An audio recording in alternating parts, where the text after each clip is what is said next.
Action, minasan konnichiwa, pau-pau desu.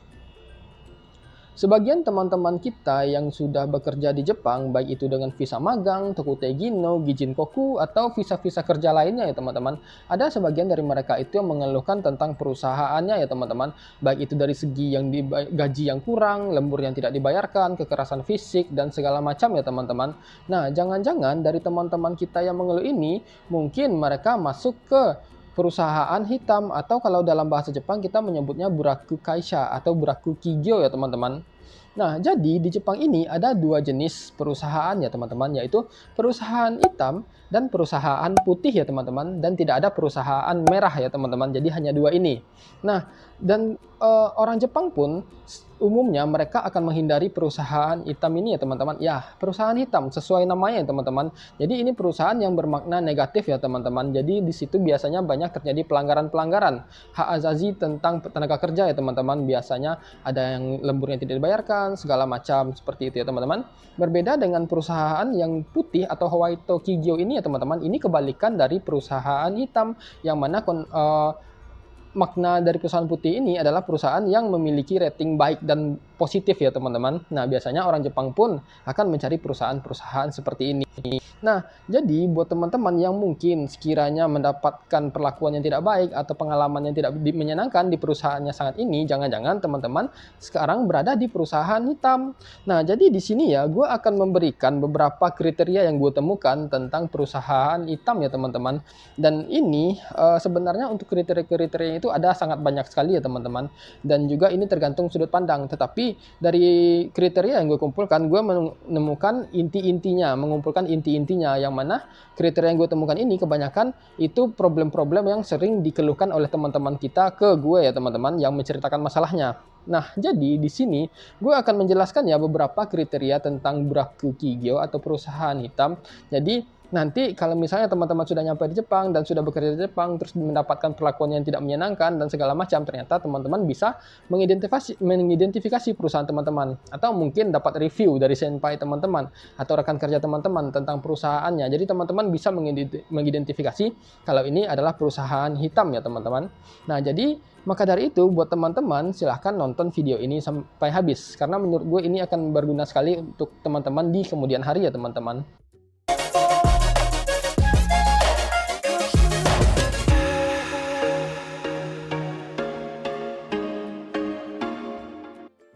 Nah, kalau kita bicara tentang kriteria black company ya teman-teman, sebenarnya kriterianya itu ada memang banyak sekali. Tetapi dari semua informasi yang gue cari ya teman-teman, kriteria yang paling atas itu, yang pertama itu adalah jam kerja yang panjang ya teman-teman, atau dipaksa bekerja lebih. Nah, sebenarnya kalau ini mungkin bisa dibilang bertolak belakang dengan keinginan orang asing ya teman-teman. Kalau orang asing, mereka suka jam kerja panjang, mereka suka disuruh lembur, mereka suka disuruh bekerja lebih ya teman-teman. Kenapa? Ketika kita itu bekerjanya panjang, otomatis kan masuknya zangyo atau masuknya lembur. Nah, kalau orang asing, karena dia itu tujuannya ke Jepang untuk mencari uang, semakin dia bekerja panjang, semakin banyaklah uang yang didapatkan. Seperti itu ya kan. Walaupun mungkin kerjanya itu mungkin sehari itu 12 jam atau lebih seperti itu ya, istirahatnya cuma sedikit, itu tidak masalah asalkan bisa dapat uang. Nah, berbeda dengan orang Jepang ya teman-teman. Orang Jepang umumnya mereka itu hanya ingin bekerja di jam reguler saja. Di Jepang ini satu hari itu bekerja 8 jam ya teman-teman, satu minggu 40 jam, satu bulan itu 160 jam. Nah, biasanya orang Jepang mereka hanya mau bekerja di jam-jam reguler itu saja, tidak mau ditambah jam kerjanya, tidak mau dikasih lembur. Biasanya ya kebanyakan sih seperti itu. Mereka ingin kerja 8 jam sehari terus selesai pulang seperti itu, tanpa dapat tambahan jam kerja seperti lembur seperti itu ya. Apalagi kalau misalnya sempat dipaksa harus ngambil lembur. Biasanya orang Jepang itu enggak banget seperti itu. Nah, sehingga jam kerja panjang atau dipaksa untuk bekerja lebih itu menjadikan salah satu daftar kriteria untuk TSK hitam ya teman-teman. Dan ini adalah urutan nomor pertama. Dimanapun gue cari, biasanya masalahnya itu ketika menemukan kayak saya yang jam kerjanya panjang, itu masuknya ke black company atau buraku kigyo ya teman-teman ya. Nah, yang kedua yaitu adalah ini udah pasti lembur yang tidak dibayarkan. Ketika teman-teman bekerja di Jepang kan seperti yang gue bilang tadi, satu hari itu jam kerja normal adalah 8 jam ya teman-teman. Jadi kalau sekiranya teman-teman itu bekerja lebih dari 8 jam, misalnya satu hari teman-teman bekerja 10 jam. Nah, dari jam ke-9 ke jam 10 itu teman-teman sudah dihitung lembur 2 jam ya teman-teman, dan itu wajib dibayarkan seperti itu. Nah, kalau sekiranya teman-teman lemburnya tidak dibayarkan oleh perusahaan, artinya perusahaan itu melakukan pelanggaran dan ini tergolong ke dalam perusahaan hitam ya teman-teman. Tetapi di sini ada yang perlu teman-teman ketahui. Lembur itu terbagi dua ya teman-teman, lembur normal yang memang teman-teman diminta untuk lembur, terus yang kedua itu adalah lembur tetap atau lembur wajib. Biasanya itu dilampirkan pada saat teman-teman wawancara atau kontrak ya teman-teman. Biasanya ada yang namanya kote zangyo seperti itu. Jadi itu lembur yang sudah dibayarkan di depan dan teman-teman nggak boleh tidak mengambilnya, harus ngambil seperti itu. Nah, jadi teman-teman harus tahu ya beda lembur ini. Tetapi kalau sekiranya teman-teman tidak diberikan kote zangyo, hanya diberikan lembur reguler ya teman-teman, dan ternyata pas saat lembur teman-teman tidak dibayar, itu artinya pelanggaran ya teman-teman. Itu yang nomor 2. Yang nomor 3, yaitu adalah pelecehan ya teman-teman. Pelecehan ini ada berbagai macam ya teman-teman. Kalau dalam bahasa Jepang kita menyebutnya itu harassment ya teman-teman ya. Ya, sesuailah dalam bahasa Inggris. Dan pelecehan ini terbagi dari berbagai sub pelecehan seperti itu. Yang pertama itu pawahara, sekuhara, morahara, dan hara-hara lainnya. Ada juga matahara dan segala macamnya ya teman-teman. Cuma yang paling umum kita temukan itu adalah sekuhara sama pawahara ya teman-teman. Jadi kalau pawahara itu adalah kekerasan secara fisik ya teman-teman. Misalnya teman-teman dipukul kepalanya sama rekan kerja, itu adalah termasuk pelanggaran. Atau teman-teman ditinju, disakiti seperti itu ya secara fisik, itu adalah kekerasan secara fisik ya teman-teman, atau kita sebut dengan pawahara. Itu merupakan pelanggaran. Kalau sekuhara itu adalah pelecehan secara seksual ya teman-teman. Biasanya ini sering didapatkan oleh wanita. Misalnya kayak teman-teman itu digoda, atau misalnya dipegang, atau misalnya dilecehkan secara verbal ya teman-teman ya. Itu juga termasuk pelecehan seksual ya teman-teman. Itu tidak boleh. Terus juga di sini selain itu ada morahara. Ini sebenarnya kurang familiar sih, tetapi ini pelecehan moral ya teman-teman. Misalnya teman-teman itu dijelek-jelekan atau dikasari secara bahasa seperti itu ya, atau dikucilkan seperti itu juga termasuk pelanggaran. Sehingga jika ada perusahaan yang melakukan pelecehan atau harassment ya teman-teman ya, baik apapun itu bisa dikategorikan ke dalam perusahaan hitam. Itu untuk nomor 3 ya teman-teman. Selanjutnya nomor 4, yaitu adalah tingkat pergantian karyawan yang tinggi ya teman-teman. Jadi biasanya di perusahaan hitam ya teman-teman ya, karyawannya itu pasti tidak betah karena diperlakukan tidak sebagaimana mestinya seperti itu ya. Alhasil biasanya karyawan-karyawan yang baru masuk itu biasanya 1 bulan 2 bulan mereka pindah seperti itu. Dan itu tidak hanya terjadi dalam kasus Gaikokujin saja ya teman-teman, tetapi orang Jepang pun seperti itu. Kalau dia merasa perusahaannya tidak bagus, kadang 1 bulan 2 bulan mereka pindah kabur seperti itu. Nah, dari mana kita tahu perusahaan ini sering melakukan pergantian karyawan? Nah, biasanya kita bisa lihat dari lowongan pekerjaan ya teman-teman. Biasanya mungkin teman-teman cek di situs lowongan pekerjaan, ada perusahaan B, A, B, dan C seperti itu. Nah, ketika teman-teman melihat lowongan di perusahaan A, B, dan C ini, mungkin teman-teman bisa lihat perbandingan dari gajinya segala macam seperti itu ya. Nah, setelah itu mungkin beberapa bulan setelah itu teman-teman masih melihat lowongan dari perusahaan A, tetapi lowongan dari perusahaan B dan C itu sudah tidak ada. Artinya kan di sini kemungkinan si perusahaan A tidak laku ya teman-teman, tidak banyak peminat. Nah, setelah mungkin teman-teman setengah tahun mencari lowongan pekerjaan, ternyata perusahaan A masih melakukan perekrutan. Artinya kan di sini bisa jadi ada orang yang sudah pernah masuk ke perusahaan A, lalu dia keluar dari perusahaan A tersebut, sehingga perusahaan A itu melakukan perekrutan lagi seperti itu. Artinya kan di situ tidak laku jobnya seperti itu di perusahaan A. Artinya di situ ada kemungkinan orang Jepang tahu kalau dia itu perusahaannya tidak bagus, atau ada kemungkinan yang kedua kalau perusahaannya itu sering berganti-ganti orang sehingga dia sering mengeluarkan lowongan pekerjaan seperti itu ya teman-teman ya. Yang kelima itu adalah tuntutan tekanan kerja yang tinggi ya teman-teman. Biasanya perusahaan-perusahaan yang normal itu mereka pasti akan mempekerjakan orang sesuai dengan job desk-nya seperti itu. Ya, kalau misalnya ada pekerjaan-pekerjaan tambahan lainnya itu wajar ya teman-teman ya. Kadang kita kan yang namanya manusia kadang kan saling tolong lah gitu. Misalnya ada rekan kerja kita yang kesulitan, kita tolong seperti itu. Tetapi ada beberapa perusahaan yang menuntut, kamu harus seperti ini, kamu harus target yang kamu kerjakan harus segini, dalam sehari harus segini seperti itu, dan teman-teman itu harus dituntut. Kalau sekiranya teman-teman itu tidak bisa mencapai memenuhi tuntutan kaisha yang mungkin tidak masuk akal, bisa jadi teman-teman itu dibuang seperti itu. Itu ada ya teman-teman, dan itu tentunya sesuatu hal yang tidak baik dan tergolong dalam perusahaan yang tidak baik atau perusahaan hitam ya teman-teman ya. Yaitu adalah tekanan kerja yang tinggi ya teman-teman.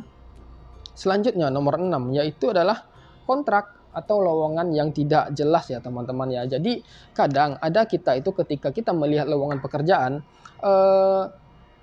lowongannya itu gajinya itu ya teman-teman ya, misalnya untuk newcomer misalnya seperti itu ya, untuk newcomer atau orang tanpa pengalaman gajinya 30 mang misalnya seperti itu kan menurut gue atau itu kan normalnya itu sangat tidak masuk akal. Umumnya orang-orang yang lowongan-lowongan normal mereka akan memberikan gaji yang sesuai standar dengan bidang pekerjaannya. Anggaplah misal Toko Tegino, rank gaji Toko Tegino di bidang yang selain kerjaan yang berat ya seperti konstruksi dan segala macam, kaigo dan segala macam, biasanya ranknya itu ada di 16, 17, 18 sampai 19 seperti itu ya. Tetapi kalau sekiranya teman-teman melihat lowongan Toko Tegino gajinya 30 mang misalnya seperti itu, tanpa pengalaman, tanpa kemampuan bahasa yang tinggi, tentunya teman-teman harus curiga dengan lowongan-lowongan seperti itu. Bagaimana mungkin ada perusahaan yang mau memberikan gaji kepada orang yang tidak punya pengalaman dan juga tidak memiliki skill bahasa misal seperti itu. Ya, itu pantas dicurigai seperti itu ya teman-teman ya. Dan orang Jepang pun biasanya mereka akan waspada dengan lowongan-lowongan gaji yang fantastis tapi minta non pengalaman seperti itu. Karena bisa saja itu adalah modus untuk bagi perusahaan hitam untuk merekrut orang-orang seperti itu. Nanti setelah mereka berhasil merekrut orang, nanti ternyata gaji yang dijanjikan ternyata tidak 30 mang, mungkin cuma 18, 19 seperti itu ya teman-teman ya. Nah, tentunya hal itu bisa teman-teman lihat dengan jelas melalui lowongan pekerjaan. Dan juga lowongan pekerjaan itu harus teman-teman teliti seperti itu ya. Misalnya gaji 30 mang, apakah itu termasuk lembur? Apakah itu gaji pokok saja seperti itu? Atau ini termasuk bonus seperti itu ya? Itu teman-teman juga harus tahu ya teman-teman ya. Nah, selanjutnya adalah ketika teman-teman itu mendapatkan perlakuan yang tidak baik ketika teman-teman mendapatkan kekerasan atau pelecehan seperti itu ya teman-teman ya. Jadi misalnya ketika teman-teman itu mendapatkan kekerasan fisik dari rekan kerja teman-teman, lalu teman-teman merasa tidak senang dan teman-teman mengadukan hal tersebut ke atasan teman-teman. Nah, tetapi respon atasan teman-teman itu malah meremehkan teman-teman atau merendahkan teman-teman seperti itu dan mendapatkan perlakuan yang tidak baik seperti itu. Tentunya hal ini juga bukanlah sesuatu yang baik, karena ketika seorang karyawan itu mendapatkan perlakuan yang tidak baik, langkah yang paling bisa mereka lakukan adalah itu menghubungi atasan mereka yang berharap agar nanti masalah mereka itu bisa ditengahi seperti itu ya teman-teman. Tetapi kalau misalnya perusahaan pun atau atasan pun tidak memberikan solusi atau jalan keluar, tentunya hal ini merupakan pembiaran seperti itu kan, dan ini juga bisa dibilang tidak baik seperti itu ya teman-teman ya. Selanjutnya itu adalah kondisi kerja yang berbeda dengan lowongan. Nah, ini mungkin sering terjadi di teman-teman kita yang magang ya teman-teman. Kebanyakan sih, kadang mereka job deskripsinya A seperti itu ya, tetapi pekerjaan yang dilakukan B seperti itu. Atau mungkin job desk-nya B yang dilakukan C. Atau job desk-nya A yang dikerjakan A sama B seperti itu. Plus C juga seperti itu. Itu juga ada ya teman-teman. Jadi kalau misalnya teman-teman menemukan hal seperti ini, teman-teman diskusikan, teman-teman tanyakan ke perusahaan teman-teman.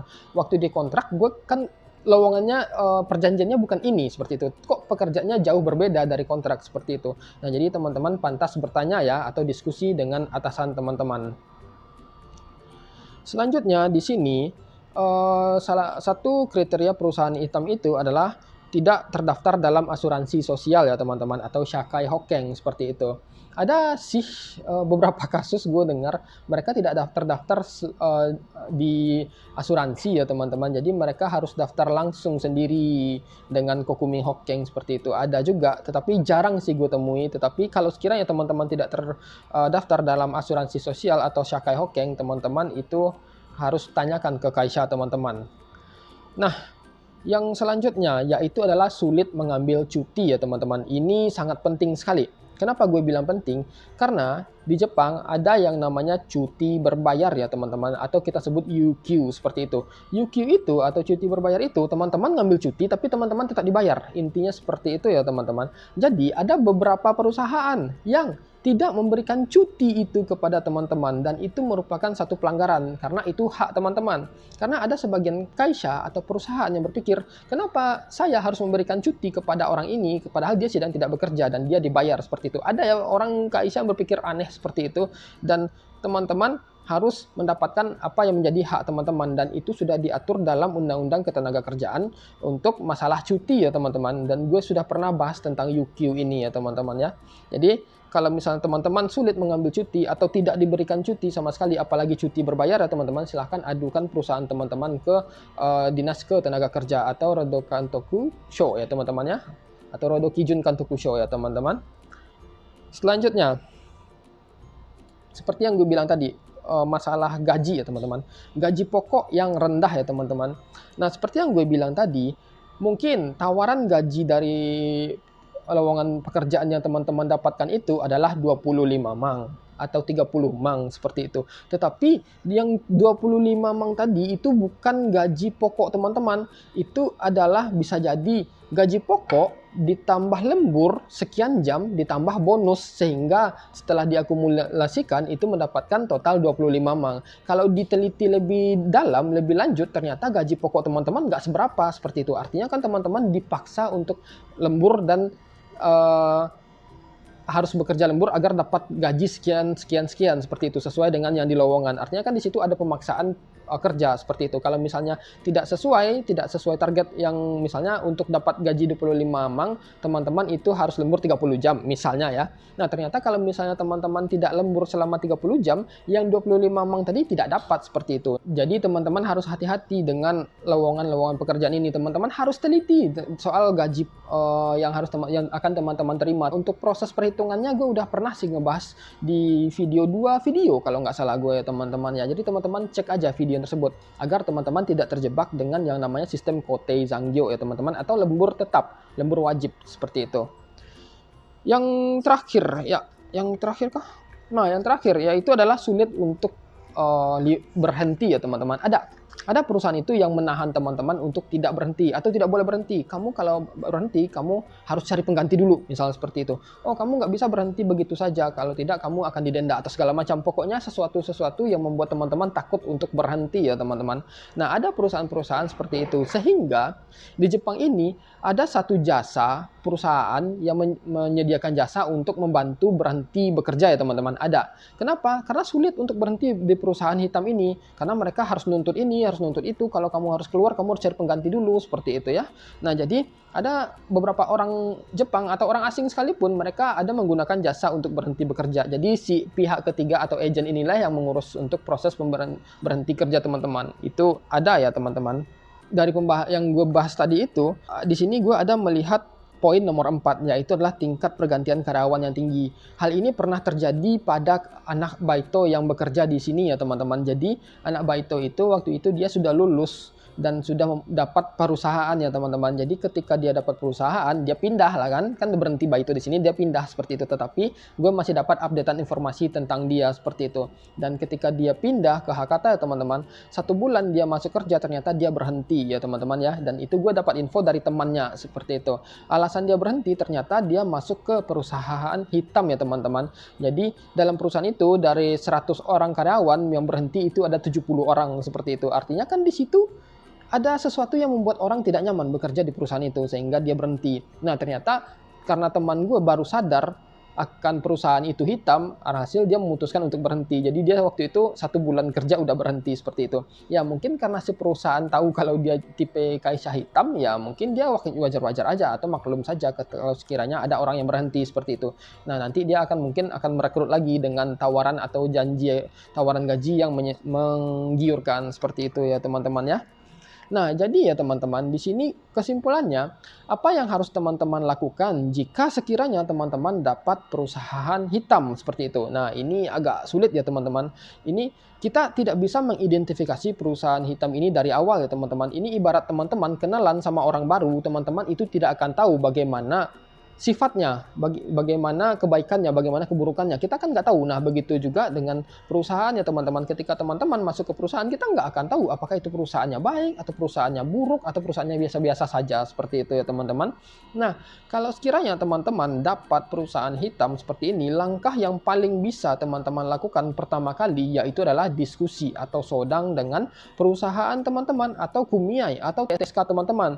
Diharapkan nanti teman-teman itu akan mendapatkan solusi dari keluhan-keluhan teman-teman tersebut, sehingga nanti diharapkan ada perubahan dari perlakuan yang tidak baik. Misalnya, teman-teman itu dapat kekerasan dari rekan kerja teman-teman, terus teman-teman coba untuk menyelesaikannya dengan lapor ke perusahaan atau ke Kumiai. Nah, nanti kan Kumiai itu akan melaporkan ke perusahaan tentang keluhan teman-teman. Diharapkan nanti setelah teman-teman melaporkan keluhan ini, perusahaan menanggapi, sehingga nanti ke depannya teman-teman itu tidak mendapatkan kekerasan fisik lagi, sehingga nanti teman-teman itu bisa bekerja dengan nyaman, seperti itu ya teman-teman ya. Atau mungkin dalam kasus lain, mungkin teman-teman gajinya tidak dibayarkan, atau gajinya dipotong, atau lemburnya tidak dibayarkan, seperti itu ya. Langkah yang bisa teman-teman lakukan yaitu sodang, baik itu langsung ke perusahaan maupun ke TSK teman-teman, seperti itu ya. Nah, kalau misalnya TSK teman-teman kerjanya benar, TSK teman-teman itu akan berusaha menjadi penengah yang baik, seperti itu ya teman-teman ya. Nah, terus bagaimana kalau sekiranya Kumiai atau TSK teman-teman tidak memberikan solusi, teman-teman cuma disuruh sabar aja dulu, sabar. Ya namanya kamu kerja susah, sabar ya. Tanpa ada solusi seperti itu.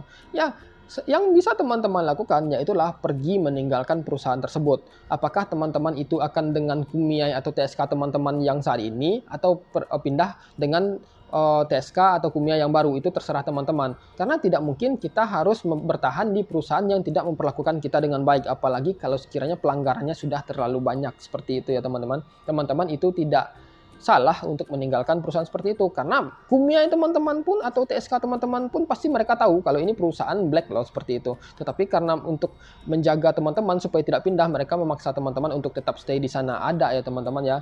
Tetapi kalau bagi Tokutei Gino teman-teman itu ya pilihan ada di tangan teman-teman, mau pindah, mau stay, mau cari perusahaan baru, mau cari Kumiai baru, mau cari TSK baru, itu terserah teman-teman. Mungkin berbeda dengan magang yang mungkin mereka harus tetap stay di sana, seperti itu, walaupun Kumiai tidak bisa memberikan solusi, seperti itu ya. Nah, lalu solusi yang lain ya seperti yang gue bilang tadi, teman-teman itu bisa melapor ke Dinas Ketenagakerjaan atau Rodo Kihon Kanto Kusho teman-teman, itu bisa. Atau yang kalau misalnya udah mentok, teman-teman nggak tahu lagi mau kemana, ya teman-teman bisa lapor ke imigrasi, seperti itu ya teman-teman ya. Bisa datang langsung atau lewat telepon, nanti sodanglah teman-teman ke orang imigrasi, seperti itu. Bukan biasanya, orang imigrasi itu pasti akan memberikan solusi kepada teman-teman ya teman-teman. Nah, jadi lebih kurang seperti itu ya teman-teman, tentang perusahaan hitam dan perusahaan putih. Tetapi walaupun begitu ya teman-teman, ketika teman-teman masuk ke perusahaan, yang namanya perusahaan ya teman-teman, apapun itu, mau perusahaan, mau orang, mau siapapun, tidak ada yang sempurna ya teman-teman. Pasti ada minusnya, baik itu cuma 1 atau 2 minusnya, seperti itu. Dalam beberapa kriteria yang gue sampaikan tadi, pasti ada yang mereka tidak bisa memenuhinya. Pasti mereka ada, seperti itu. Kalau misalnya memang ada pelanggaran-pelanggaran yang bisa teman-teman tolerir atau teman-teman maafkan, ya itu tidak masalah. Artinya kita golongkan saja perusahaan ini ke perusahaan abu-abu. Misalnya teman-teman dibayar semestinya, teman-teman itu dapat lembur yang banyak, seperti itu, teman-teman dapat cuti, tetapi lingkungan kerjanya toksik misalnya, seperti itu. Ya mau bagaimana lagi, kan kita nggak bisa mencari kesempurnaan dari apapun, dari siapapun, dari perusahaan manapun, seperti itu. Nggak ada yang namanya perusahaan yang sempurna, seperti itu ya teman-teman ya. Problem kalau kita bikin video di Mise ini, kadang ada yang nelpon, seperti itu susahnya. Nah, jadi balik lagi ya ke yang gue sampaikan tadi ya teman-teman.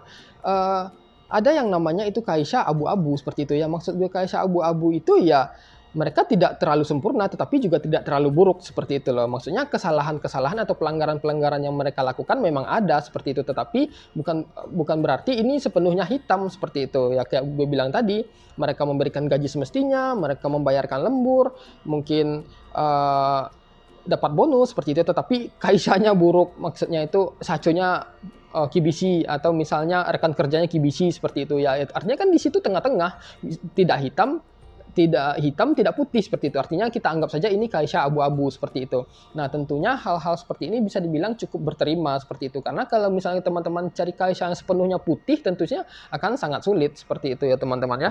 Jadi teman-teman sendiri pun diharapkan bisa mentoleransi atau mentolerir apa yang menjadi keburukan kaisha. Karena mungkin kaisha pun juga merasa, bisa jadi ya, ada perusahaan yang merasa teman-teman kurang sempurna bagi mereka, seperti itu, tetapi mereka juga memaafkannya, seperti itu ya. Jadinya intinya saling memaafkanlah kalau memang sekiranya memungkinkan, seperti itu ya teman-teman ya. Karena di perusahaan tempat gue bekerja pun, kayak waktu dulu di hotel ya teman-teman, perusahaannya banyak yang nge-review hitam, black seperti itu ya, kata mereka, kata anak orang-orang yang bekerja di sana seperti itu. Tetapi gue tidak merasa demikian, cuma memang masalahnya itu di situ gajinya kecil, ya kan? Terus aturannya banyak seperti itu ya, tetapi tidak toksik, orang-orangnya baik seperti itu. Artinya kan di situ ada poin yang bisa dimaafkan, ada poin yang harus dipahami seperti itu, yang kita mengerti saja akan hal itu seperti itu. Ya kalau misalnya tidak betah tinggal berhenti saja, kalau betah ya lanjutkanlah dengan kondisi yang seperti itu. Dan juga misalnya seperti di tempat gue bekerja saat ini, bisa dibilang black, bisa dibilang white seperti itu. Ya abu-abu lah. Kalau bagi Baito ini perusahaan tempat kerja yang sangat menyenangkan seperti itu. Tetapi kalau kita bekerja sebagai status posisi karyawan ya teman-teman, gue rasa ya gaji oke lah seperti itu ya. Orang baik seperti itu ya, tetapi tuntutan pekerjaannya cukup banyak seperti itu. Ya wajar lah seperti itu kan, ya berimbang lah seperti itu. Karena kan nggak mungkin kita mendapatkan sesuatu yang seperti yang kita inginkan selalunya seperti itu ya. Karena seperti gue bilang, nggak ada yang sempurna ya teman-teman. Jadi syukuri aja kalau misalnya teman-teman ngerasa betah, walaupun ada minus-minusnya sedikit, nggak apa-apa seperti itu ya. Mau dicari kemana perusahaan yang baik itu belum tentu juga. Nanti ketika teman-teman mungkin sekarang berada di perusahaan abu-abu, barangkali ketika teman-teman pindah dapatnya perusahaan hitam seperti itu kan. Nggak hasil, ya mending gue di perusahaan dulu, ngapain gue harus pindah, kan ada yang mikir seperti itu ya teman-teman. Ya intinya itulah, ada plus minusnya seperti itu. Tetapi kalau misalnya minusnya kebanyakan, gue sarankan teman-teman berangkat pergi dari sana, cari perusahaan yang lebih menghargai teman-teman seperti itu ya.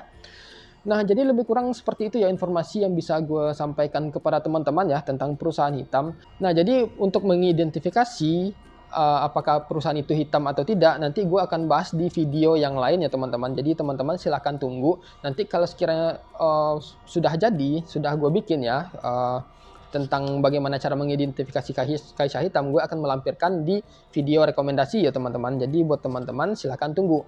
Nah jadi kalau sekiranya teman-teman masih punya pertanyaan mengenai apapun itu yang ada di Jepang, pekerjaan, visa, ujian, perusahaan, segala macamnya, silahkan tulis di komen, gue bakal coba jawab sebisa mungkin, dan sampai ketemu di video berikutnya. Cut.